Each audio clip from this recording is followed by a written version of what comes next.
Kompas pagi kembali untuk Anda. Kebakaran hutan dan lahan gambut di Kabupaten Kampar Riau terus meluas. Api bahkan mulai mendekati ke salah satu rumah warga. Memasuki hari ke-8, kebakaran lahan masih belum bisa dipadamkan. Tim Satgas Kebakaran Hutan dan Lahan dari Manggala Agni, TNI, dan Polri berupaya memadamkan api agar tidak merambat ke salah satu rumah warga. Cuaca panas dan kering serta minimnya sumber air menjadi kendala petugas dalam melakukan pemadaman.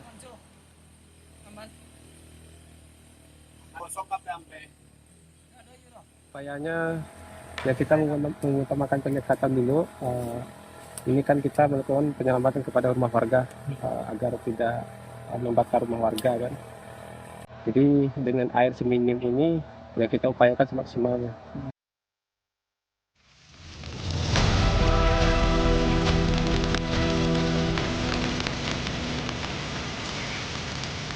Bahan-bahan banyak yang berdekatan dengan rumah warga, ini sangat mengkhawatirkan. Titik api jauh berada di tengah hutan yang tidak mungkin diakses oleh pengendara kendaraan bermotor maupun tangki-tangki pemadam. Agar jangan bermain api. Kondisinya sangat buruk sekali, cuacanya sangat buruk sekali.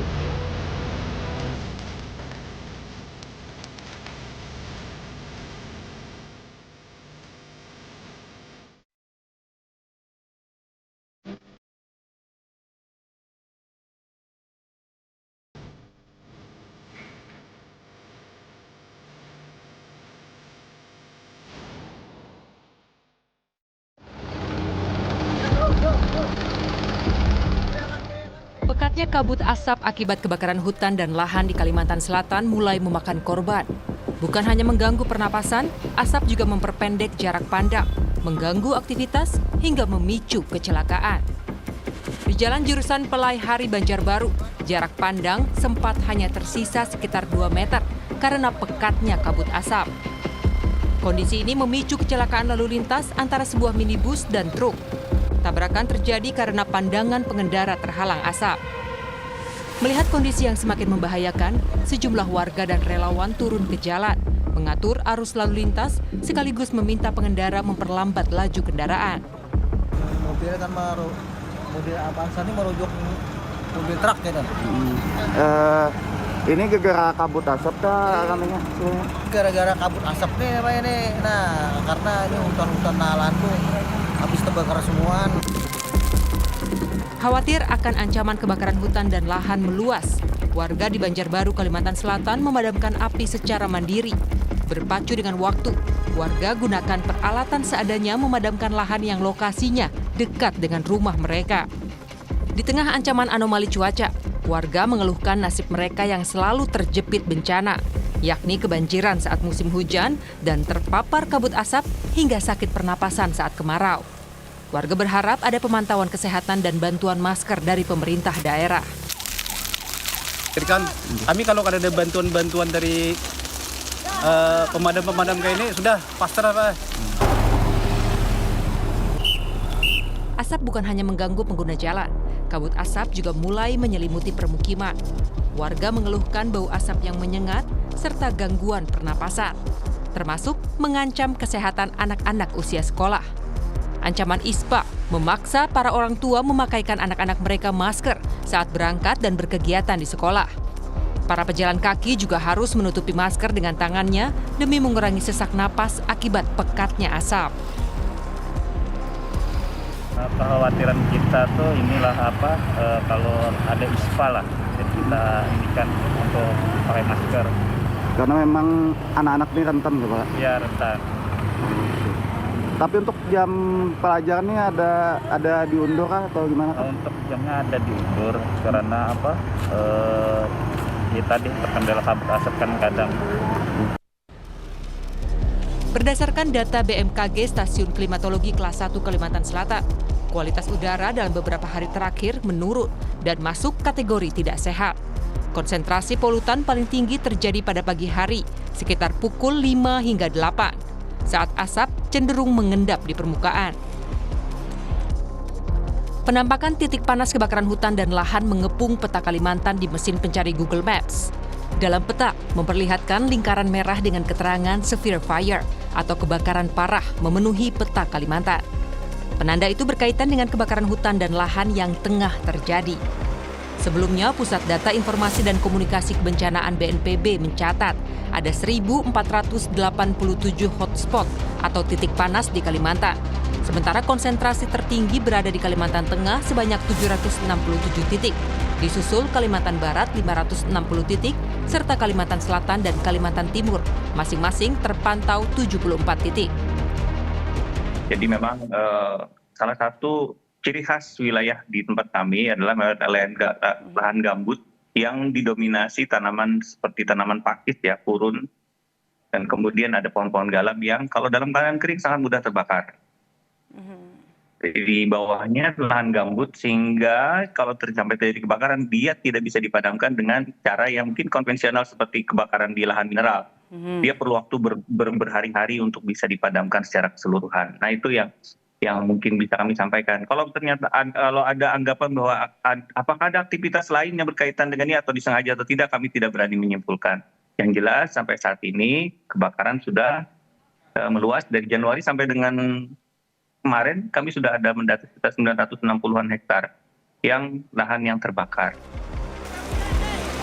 Banyaknya titik api membuat tim gabungan untuk memadamkan kebakaran hutan dan lahan menemui banyak kendala. Salah satunya titik api yang sulit diakses dan sumber air yang terbatas. Untuk kebakaran memang ada beberapa yang wilayahnya yang inaccessible ya, tidak bisa diakses ya Mbak Mei. Titik api jauh berada di tengah hutan yang tidak mungkin diakses oleh kendaraan bermotor maupun tangki-tangki pemadam. Kalau ditanya sumber air, untuk sumber air yang alamiah seperti sungai-sungai kecil, rei dan sebagainya sudah semakin surut. Ada tapi semakin surut. Namun kembali lagi ke permasalahan awal, titik api seringkali jauh sekali dari sumber air, jauh sekali. Kemudian kendala-kendala lain selain yang itu ya adanya kebakaran di beberapa titik secara bersamaan. Jadi kami sangat-sangat berkoordinasi melalui platform radio maupun platform WhatsApp, melalui koordinasi dengan BPBD kota, provinsi, TNI, Polri, dan semua relawan, sehingga pemadaman itu sedapat mungkin terkoordinir. Namun memang ada beberapa kebakaran yang memang tidak bisa dipadamkan karena jauh sekali titik. Nah, di situ biasanya helibombing yang bisa masuk.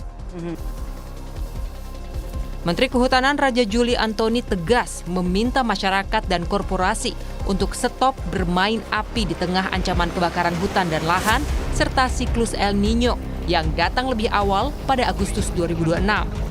Penindakan hukum tanpa pandang bulu diterapkan bagi pembakar lahan. Agar jangan bermain api. Kondisinya sangat buruk sekali, cuacanya sangat buruk sekali. BMKG sudah memprediksi El Nino pada tahun 2026 ini sangat kuat.